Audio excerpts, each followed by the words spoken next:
মন্ত্রী তিনি সম্মতি প্রকাশ করেছেন। তিনি আমাদের এইখানে প্রথম যে জামাত সকাল 8:30টায় অনুষ্ঠিত হবে, সেটাই মাননীয় প্রধানমন্ত্রী সেখানে আমাদের সাথে একসাথে জামাতে নামাজ পড়বেন। এইখানে আপনারা সবাই জানেন যে প্রায় 35,000 লোকের জন্য নামাজের ব্যবস্থা আছে, পাশাপাশি মহিলাদের জন্য নামাজের ব্যবস্থা আছে।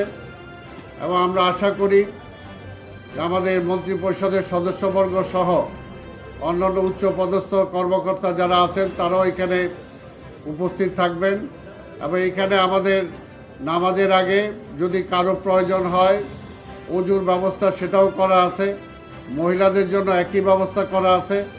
আর প্রতিবারের ন্যায় আমাদের প্রথম ঢোকার সময় গেটগুলো খোলা কম থাকবে, বের হওয়ার সময় গেটগুলো সব খুলে দেওয়া হবে যাতে সবাই খুব দ্রুত সময়ে বের হয়ে যেতে পারে। ঢাকা দক্ষিণের পক্ষ থেকে নাগরিকদের সকল সহযোগিতা আমরা চাই, প্রশাসনিক সকল সহযোগিতা ইতিমধ্যে আমরা পেয়েছি।